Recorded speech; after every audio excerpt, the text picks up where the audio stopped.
சலாம் Malaysia Madani RTM Tamil செய்திகள் உங்களுக்காக உங்களுடன் நான் பிரிசிலா பிரியா ஆரோக்கியசாமி. இன்றைய தலைப்புச் செய்திகள். இருவழி உறவில் மேற்கு கிழக்கு என்ற பாரபட்சம் இல்லை, சீரான வெளியுறவு கொள்கையை கடைபிடிக்கிறது மலேசியா.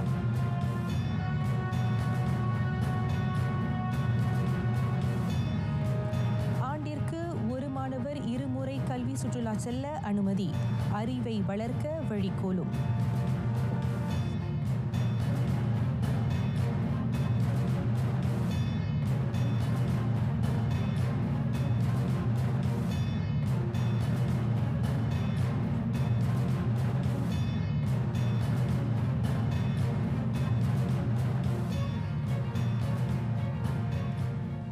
வெளியுறவு கொள்கைகளுக்கு மலேசியா தொடர்ந்து முக்கியத்துவம் அளித்து வருகிறது. இரு வழி உறவில் அது கிழக்கு மேற்கு என பாரபட்சம் பார்க்காது சீரான அரசதந்திர உறவை கடைபிடிக்கிறது. ரியாத்தில் நடைபெற்ற உலக பொருளாதார கருத்தரங்கு சிறப்பு கூட்டத்தின் தொடக்க அமர்வில் உரையாற்றிய போது பிரதமர் ஸ்ரீ அன்வார் இப்ராஹிம் அதனை தெரிவித்தார். உலக மேம்பாட்டிற்கு புதிய இலக்கு எனும் கருப்பொருளோடு ஸ்ரீ அன்வார் உரையாற்றினார். அதில் அனைத்துலக வர்த்தக மற்றும் அரசதந்திர உறவை மேற்கொள்வதில் மலேசியா தொடர்ந்து நடுநிலை கொள்கையை வகிப்பதை அவர் தெளிவுபடுத்தினார். மேற்கில் அமெரிக்கா, ஐரோப்பா போன்ற நாடுகளுடன் எந்த மாதிரியான ஒத்துழைப்பை மலேசியா மேற்கொள்கிறதோ அதே ஒத்துழைப்பை சீனா, கொரியா, ஜப்பான் முதலிய கிழக்கு நாடுகளுடன் நல்கும் என அவர் விளக்கினார். வர்த்தக உறவில் கிழக்கு மற்றும் மேற்கு நாடுகள் என்ற பாரபட்ச கொள்கையை மலேசியா ஒருபோதும் மேற்கொள்ளாது என்றார் அவர். இவ்வேளையில் காசாவில் நிலவும் கொடூரங்களை கண்டும் காணாமல் சில பங்காளி நாடுகள் இருக்கின்றன. அது வருத்தத்தையும் ஏமாற்றத்தையும் அளிக்கிறது என்றாலும் அவற்றுடனான வர்த்தக உறவை முறிக்க இயலாது. நாட்டின் பொருளாதாரம் வலுப்பெறுவது இப்போது மிக முக்கியமாக உள்ளது. காசாவுக்கான ஆதரவில் இருந்து நாடு ஒருபோதும் பின்வாங்காது.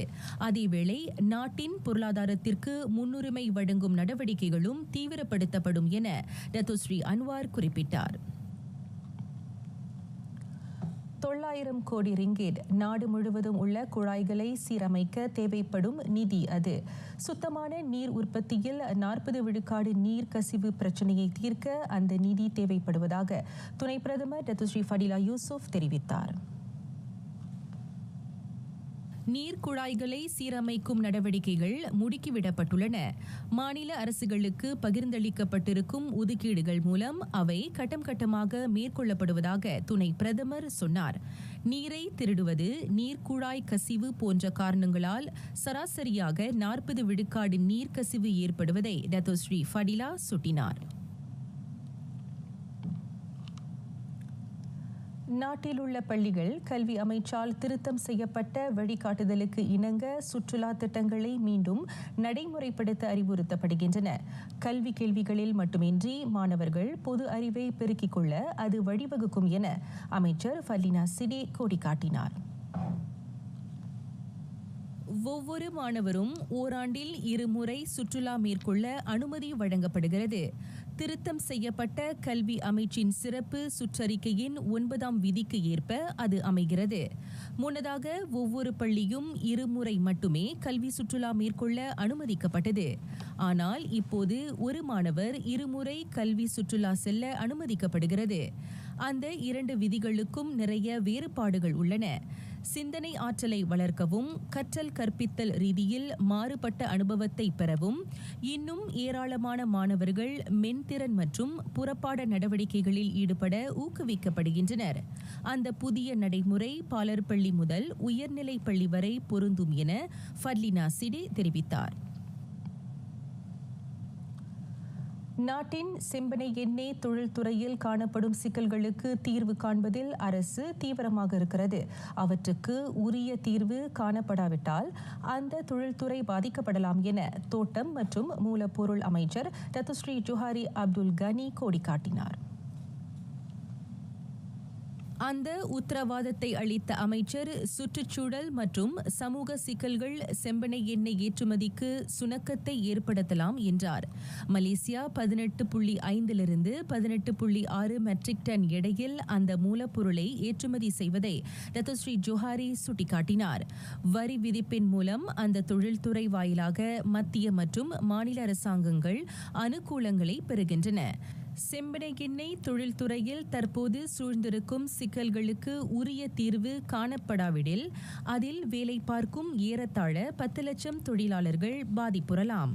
மேலும் 4,50,000 சிறு தோட்டக்காரர்கள் சிரமத்தை எதிர்நோக்கலாம். பிந்துலுவில் 2ஆம் கட்ட சரவா செம்பனை எண்ணெய் சுத்திகரிப்பு ஆலையை திறந்து வைத்த பின்னர் டத்தோஸ்ரீ ஜோஹாரி செய்தியாளர்களிடம் பேசினார். குவாலா லம்பூர் பாரு தேர்தல் பரப்புரைகளில் தேவையில்லாது பகிரப்படும் அவதூறுகளை நம்பி ஏமாறாதீர்.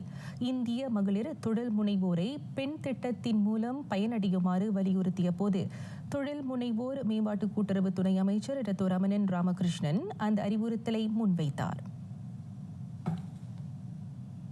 அமனா இக்தியா மலேசியா மற்றும் தொழில் முனைவோர் மேம்பாடு கூட்டுறவு அமைச்சின் ஏற்பாட்டில் பெண் திட்டம் தோற்றம் கண்டுள்ளது. அதன் வழி நாட்டின் வளர்ச்சிக்கு பங்காற்றக்கூடிய மகளிர் தொழில் முனைவர் இன்னும் அதிகமானோரை உருவாக்க இயலும் என டத்தோ ரமணன் நம்பிக்கை தெரிவித்தார். Amanah Ikhtiar Kementerian Kuskop மூலியமாக வந்து இந்த பெண் ப்ரோக்ராம் வந்து உருவாக்குறாங்க. ஸோ இந்த பெண் ப்ரோக்ராம் வந்து 50 மில்லியன் வந்து நம்மளை வந்து போட்டிருக்கோம் பக்கத்தில் செய்கிறதுக்கு.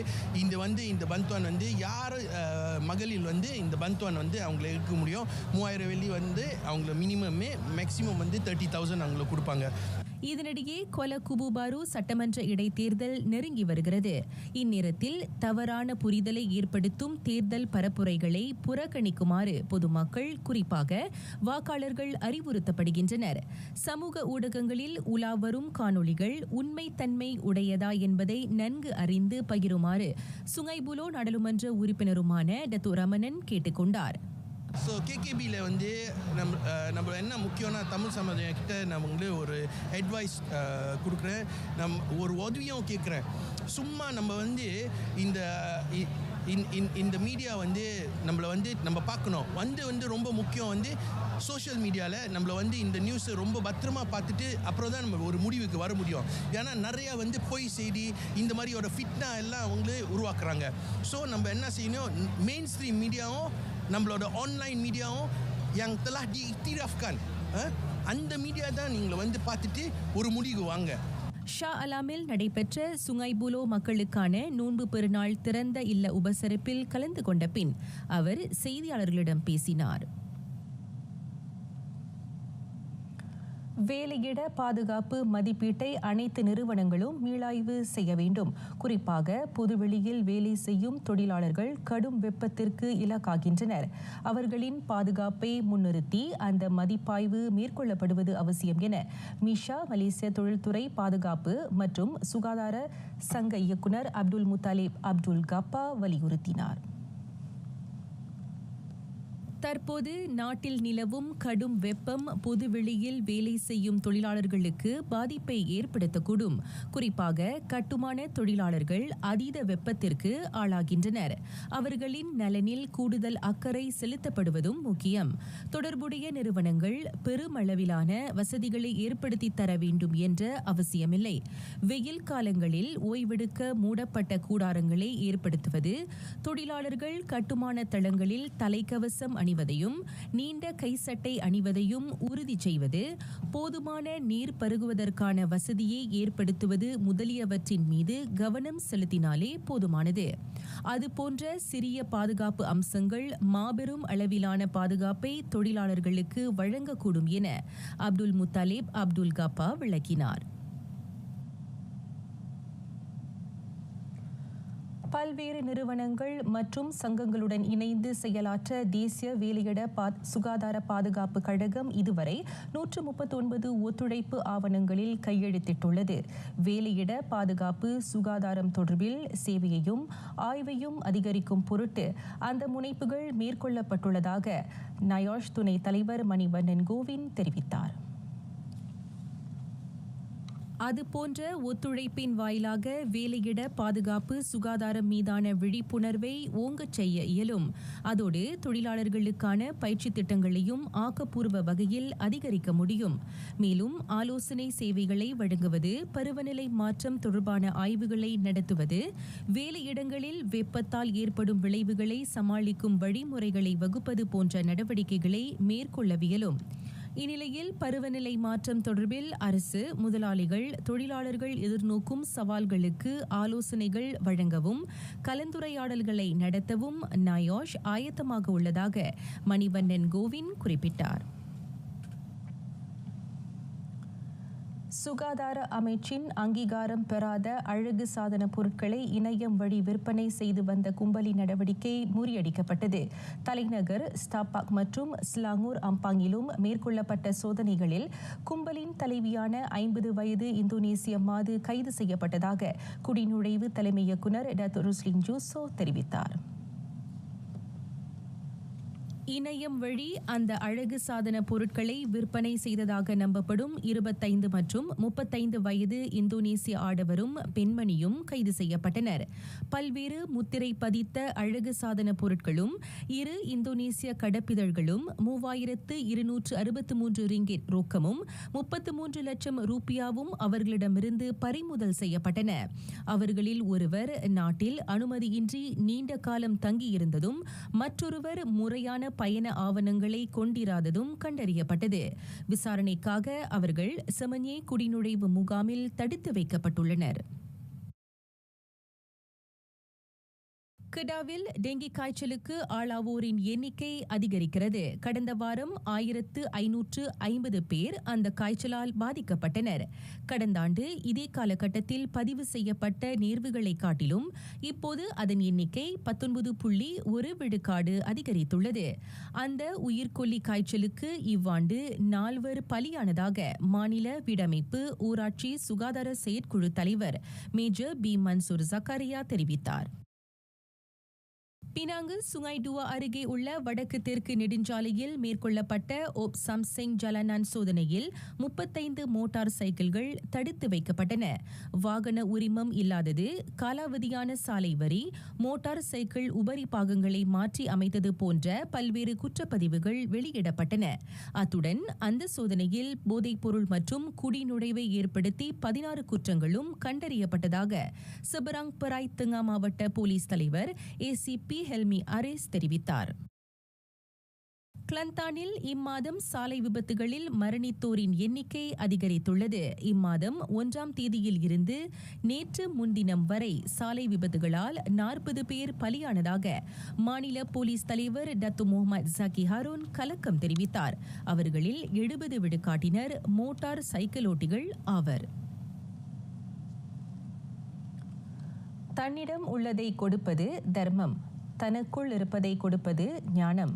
ஒருவருக்கு பொருளை கொடுத்துதான் உதவ வேண்டும் என்பதல்ல, தாம் கற்றவற்றை பிறரிடம் பகிர்ந்து கொள்வதன் மூலம் ஒருவரின் வாழ்வும் உயரும் என்பது முன்னோர் வாக்கு. அதற்கேற்றாற்போல் இளைய சமூகம் செயலாற்ற வேண்டும். நல்லவற்றை பார்ப்பதும் கேட்பதும் மட்டுமல்லாமல் மூதாதையர் வகுத்த பாதையில் நாம் அனைவரும் பயணிக்க வேண்டும். அதனை நோக்கிச் செல்லும் சமூகம் எல்லா அனுகூலங்களை பெற்று வாழ்வாங்கு வாழும் என்பது உலகறிந்த உண்மை. இது போன்ற நல்ல செய்திகள் போக போக போக தான் மக்கள் மனதில் இருக்கிற கெட்ட எண்ணங்கள், கெட்ட செய்திகள்லாம் அழியும்.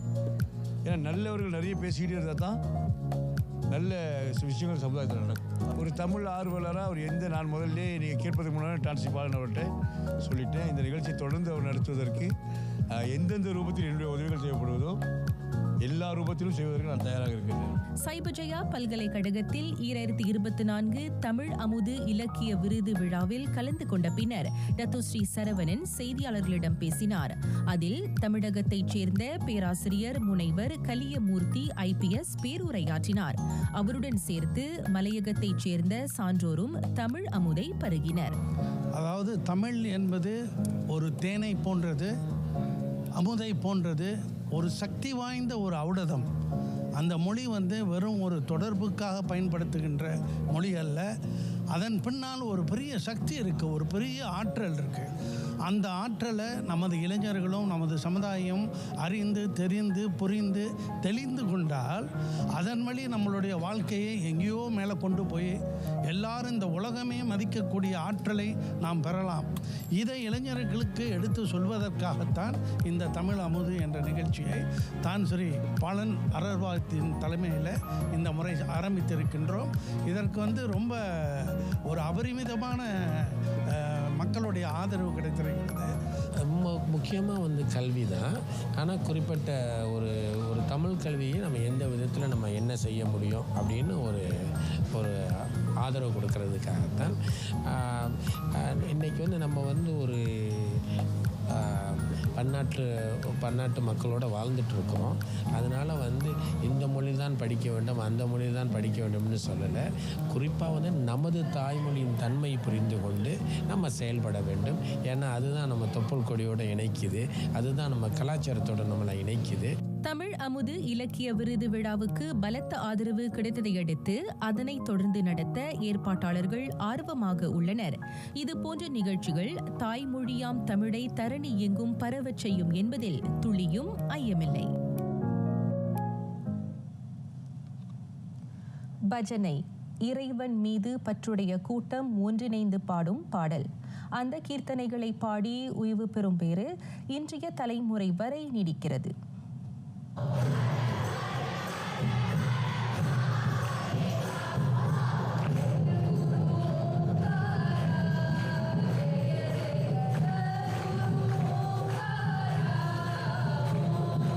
கடவுளிடம் முறையிடவும் எல்லாம் வல்ல இறைவனின் புகழை நம் நாவில் போற்றி பாடவும் உருவாக்கப்பட்டவையே பஜனைகள். இப்படித்தான் பஜனைகளை பாட வேண்டும் என்ற விதி இல்லை. நம் நாட்டிலும் இறைவனை துதிக்கும் பஜனைகளுக்கு பஞ்சமில்லை. இன்றைய தலைமுறையினரும் அதன் சிறப்பை உணர வேண்டும் என்பதற்காக ஸ்லாங்கூர் மலேசிய இந்து சங்கம் ஏற்பாட்டில் முதன்முறையாக பஜனை விழா கில்லான் ஸ்ரீ சுந்தரராஜ பெருமாள் கோவிலில் நடைபெற்றது. அதில் சுமார் 600 பேர் ஆர்வத்துடன் தத்தம் குடும்பத்தாருடன் கலந்து கொண்டனர். இந்துக்களை இணைக்கும் ஒற்றுமை நிகழ்ச்சியாக உருவெடுப்பதே இவ்விழாவின் முதன்மை நோக்கமாகும். இளையோரை சிறிய பிள்ளைகளை பஜனில் ஈடுபாடு செய்து திருமுறை போல வருடம் திருமுறை ஏறக்குறைய மலேசிய இந்து சங்கம் செய்து கொண்டு வருது. வரக்கூடிய ஆண்டில் பஜன் ஒரு சிறந்த போட்டியாக நிகழ்வோம் என்று நாங்கள் எதிர்பார்க்கிறோம். பிரார்த்தனை முறை வெவ்வேறு வழி இருக்கு. சிலவங்களுக்கு மந்திரம் சொல்வது பிடிக்கும், சிலவங்களுக்கு மெடிடேஷன் பிடிக்கும், சிலவங்களுக்கு பாடுறது ரொம்ப பிடிக்கும். அதுவும் ஒரு பக்தி மார்க்கம் தான்.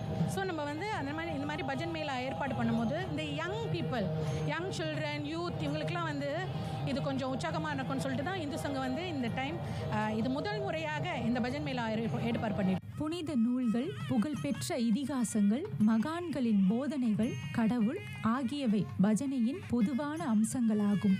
இன்று நடைபெற்ற இந்த பஜனை விழாவில் 6 குழுக்கள் கலந்து கொண்டன. ரொம்ப மகிழ்ச்சியாக இருக்குது. நம்மளுடைய பிள்ளைகள் இவ்வளோ பேர் இங்கே கலந்துக்கிட்டாங்க. நம்ம சமுதாயத்துக்கு ரொம்ப பெருமை சேர்க்குற மாதிரி இருக்குது. நம்மளுடைய கலாச்சாரம் இன்னும் அழியலை, இன்னும் இம்ப்ரூவ் பண்ணிக்கிட்டு பிள்ளைங்க ரொம்பவே சந்தோஷமாக இந்த பஜனை விழாவில் கலந்துக்கிட்டு நல்ல உற்சாகத்தோடு படிக்கிறாங்க. பெற்றோர்களோட ஒரு சப்போர்ட் இல்லைன்னா இவ்வளோ ஸ்டூடெண்ட்ஸ் இங்கே இப்படி படிக்க மாட்டாங்க. பெற்றோர்களுக்கு உண்மையிலேயே வாழ்த்து சொல்லணும், நல்லா உற்சாகப்படுத்துகிறாங்க. ரொம்ப ரொம்ப பெருமையாக இருக்குது. அது மட்டும் இல்லாமல் நம்மளோட குட்டி ஜெனரேஷனை இன்னும் நல்லா பஜனையில் வளர்த்து விடுறதுக்கான அந்த வாய்ப்பு எங்களுக்கெல்லாம் கிடச்சிருக்கு.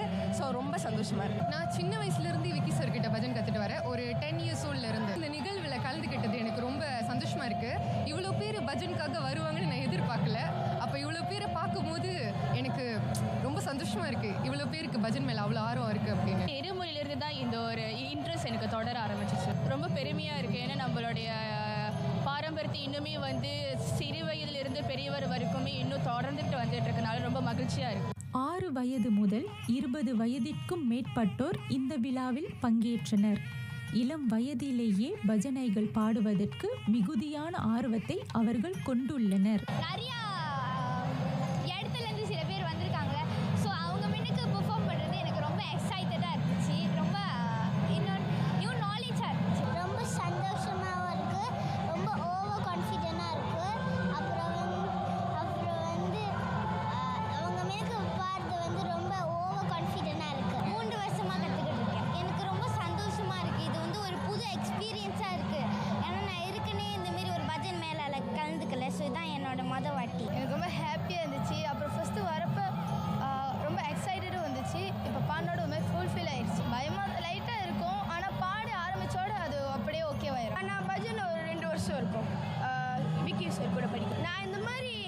வந்து நிறையா வாட்டி போயிருக்கேன், நிறையா வாட்டி செஞ்சுருக்கேன்.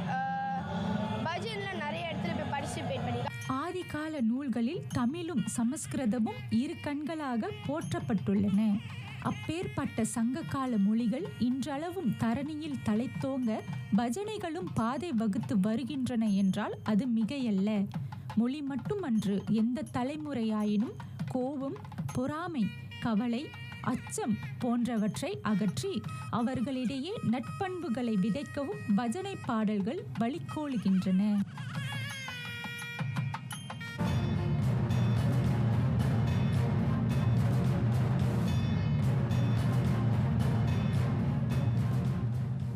லெபனானின் ஹெஸ்புல்லா ஆயுதப்படைக்கும் இஸ்ரேலுக்கும் இடையே சண்டை வலுக்கிறது.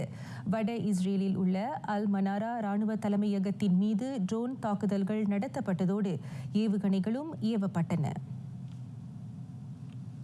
முன்னதாக இஸ்ரேல் லெபனான் எல்லையில் யூதப்படை மேற்கொண்ட தாக்குதலில் ஹெஸ்புல்லா ஆயுதப்படையைச் சேர்ந்த 2 கொல்லப்பட்டனர். அதனைத் தொடர்ந்து அந்த தாக்குதல் நடத்தப்பட்டது. இருப்பினும் இந்த தாக்குதலை வான் பாதுகாப்பு அமைப்பான அயன் டோம் தடுத்து நிறுத்தியது. இஸ்ரேலுக்கு எதிரான நடத்தப்பட்ட வான் தாக்குதலில் ஸ்ரபைன் பகுதியில் உள்ள கிராமத்தைச் சேர்ந்த 11 பேர் காயமுற்றனர். அதற்கு பதிலடி கொடுக்க நேற்று அதிகாலை தென் லெபனானில் முகாமிட்டுள்ள ஹெஸ்புல்லா படை மீது இஸ்ரேல் தாக்குதல் நடத்தியது. கடந்த 7 மாதங்களாக காசா மக்களுக்காக எதிராக தொடுக்கப்படும் தாக்குதல் தொடங்கியது முதலே இஸ்ரேல் லெபனான் எல்லையில் தாக்குதல்கள் அதிகரித்து கொண்டிருக்கின்றன. சீனா குவாங்சூவை சூறையாடிய சூறாவளிக்கு 5 பலியானார்கள், 33 பேர் காயமுற்றனர். குவாங்டோங் பகுதியில் மதியம் 3 மணி அளவில் சூறாவளி தாக்கியதாக ஜின்ஹுவா செய்தி நிறுவனம் தெரிவித்தது. அதில் 141 ஆலைகள் சேதமுற்றன. இருப்பினும் பொதுமக்களின் வீடுகள் சேதமுற்றது குறித்த எந்தவொரு தகவலும் இதுவரை வெளியிடப்படவில்லை. அந்த கட்டுக்கடங்காத புயலினால் மரங்கள் வேரோடு சாய்ந்ததில் பல வாகனங்கள் சேதமுற்றன. இந்த வார தொடக்கத்தில் தொடர் கனமழையால் குவாங்டோங்கில் வெள்ளம் ஏற்பட்டது. சீன வரலாற்றில் 74 ஆண்டுகளுக்கு பிறகு ஏற்பட்ட மிக மோசமான வெள்ளமாக இது கருதப்படுகிறது. 1950ஆம் ஆண்டு ஏற்பட்ட வெள்ளப்பெருக்கில் 4 உயிரிழந்தனர். இந்தியா அஸ்ஸாமில் காட்டு யானை தாக்கியதில் குறைந்தது 4 உயிரிழந்தனர். அவர்களுள் 2 வனத்துறை அதிகாரிகள். அஸ்ஸாம் மாநிலத்தின் சோனித்பூர் மாவட்டத்தில் உள்ள டிராய் மஜுலி எனும் கிராமத்தில் அந்த துயரம் நேர்ந்தது. இரவு வேளையில் வீட்டை விட்டு வெளியே சென்ற ஒருவர் அந்த காட்டு யானையால் தாக்கப்பட்டு உயிரிழந்தார். யானையை வனத்திற்குள் விரட்ட முயற்சித்த மற்றொரு நபரையும் அந்த களிறு அடித்து கொன்றது. அதோடு அந்த பகுதியில் ரோந்து பணியில் ஈடுபட்டிருந்த 2 வனத்துறை அதிகாரிகளையும் அந்த காட்டு யானை மிதித்து கொன்றது. அதனைத் தொடர்ந்து அப்பகுதியில் ரோந்து பணியை அதிகரிக்கவும் யானையை கட்டுப்படுத்தவும் அந்த கிழக்கு இந்திய மாநில அதிகார தரப்பு உத்தரவிட்டுள்ளது. ஃபுஜி எரிமலை ஜப்பானின் புகழை அகிலத்தில் பறைசாற்றும் சுற்றுலா இலக்கு. தற்போது அங்கு சென்று நிழல் படையெடுக்க தடை விதித்திருக்கிறது அந்நாட்டு அரசு. இயற்கை அன்னையின் வரப்பிரசாதம் ஃபுஜி எரிமலை. அதன் எழிலை காண உள்ளூர் மற்றும் வெளியூர் சுற்றுப்பயணிகள் அங்கு படையெடுப்பர். அவர்களின் வரவை கட்டுப்படுத்த வானை முட்டும் கரும் தடுப்பு சுவரை எழுப்ப அந்த உதயசூரிய நாடு உத்தேசித்துள்ளது.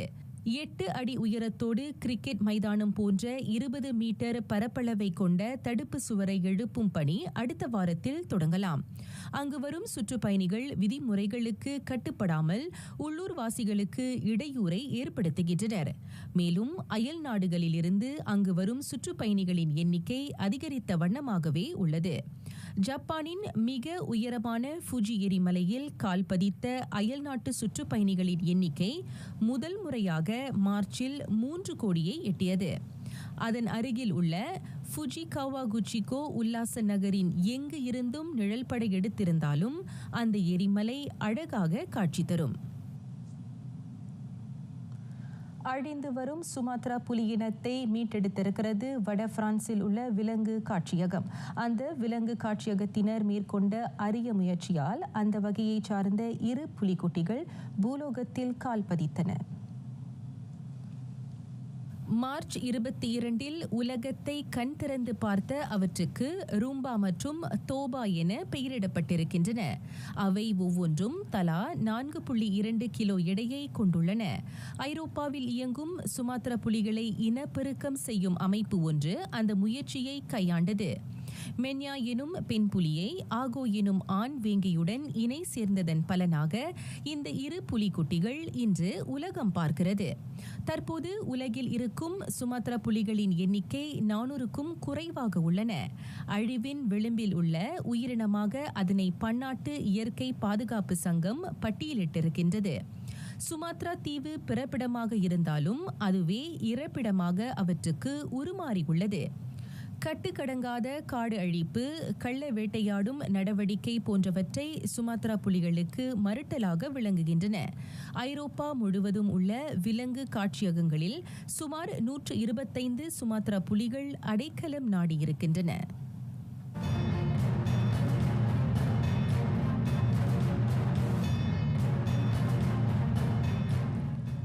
நீச்சல் விளையாட்டுக்கான அடிப்படை பயிற்சி திறன், அதில் 8,880 பேரை கவர்ந்தெடுக்க இளைஞர் விளையாட்டு அமைச்சு இலக்கு கொண்டுள்ளது. நாடு தழுவிய நிலையில் கடந்த ஆண்டு ஏற்பாடு செய்யப்பட்ட அந்த அடிப்படை பயிற்சி திறனில் 6,646 பேர் பங்கு கொண்டிருந்ததை அமைச்சர் ஹனாயோ சுட்டினார். அந்த ஊக்கமளிக்கும் வரவேற்பை தொடர்ந்து இவ்வாண்டு அதிகமானோர் நீச்சல் விளையாட்டுக்கான அடிப்படை பயிற்சியில் ஈடுபடுவர் என அவர் நம்புகிறார். அதில் ஈடுபட முதியோர் வரவேற்கப்படுகின்றனர். அவர்கள் தொடர்ந்து ஆரோக்கியமுடன் இருப்பதோடு புதிய திறனை கற்றுக்கொள்வதற்கு அந்த அடிப்படை நீச்சல் பயிற்சி வழிகோலும். இம்முறை அந்த பயிற்சியை நடத்த 8 விளையாட்டு சங்கங்களும் அரசு சார்பற்ற அமைப்புகளை அமைச்சுடன் கைகோர்த்துள்ளன. பனாம்பங் விளையாட்டு வளாகத்தில் உள்ள நீச்சல் குளத்தில் அந்த பயிற்சி திட்டத்தை தொடக்கி வைத்த பின்னர் ஹனா ஊடகத்தாரிடம் பேசினார். செந்நிற சகாப்தங்களின் அதிரடியில் அதிர்ந்தது புக்கிட் ஜலீல் தேசிய அரங்கம். இங்கிலீஷ் பிரீமியர் லீக்கில் பரம வைரிகளாக விளங்கும் லிவர்பூல் ரெட்ஸும் மான்செஸ்டர் ரெட்ஸும் நேற்றிரவு தலைநகரில் களமாடின. அதில் லிவர்பூல் ரெட்ஸ் 4-2 என வாகி சூடியது. அவ்வாட்டத்தை காண புக்கிட் ஜலீல் தேசிய அரங்கில் இரு அணிகளை சார்ந்த 10,000க்கும் மேற்பட்ட ஆதரவாளர்கள் கூடினர். லிவர்பூல் ரெட்ஸுக்கான முதல் கோலை பிரான்ஸ் அணியின் முன்னாள் வீரர் ஜிப்ரில் சீசே 16ஆம் நிமிடத்தில் புகுத்தினார். அந்த உற்சாகம் ஒரு நிமிடம் கூட நீடிக்காத நிலையில் மான்செஸ்டர் ரெட்ஸ் அதன் ஆட்டக்காரர் டிமிட்ரா பெர்பட்டோவ் மூலம் ஆட்டத்தை சமப்படுத்தியது. அவணிக்கான மற்றொரு கோலை முற்பாதியில் வெப் புகுத்தினார். பிற்பாதியில் லிவர்பூல் ரெட்ஸுக்கு பெனல்டிகள் அடிக்கும் 2 வாய்ப்புகள் கிட்டியது. அவற்றை சீசே கோலாக்கினார். ஃப்ளோரன்ஸ் சினமா அவனிக்கான 4வது கோலை 76வது நிமிடத்தில் பெற்றுத் தந்தார்.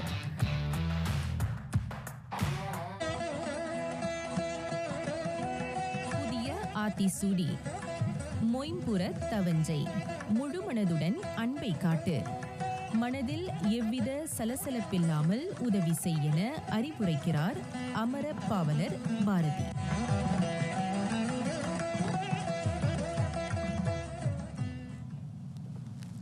நிறைவடைகின்றன RTM தமிழ் செய்திகள். எங்களோடு இணைந்ததற்கு நன்றி.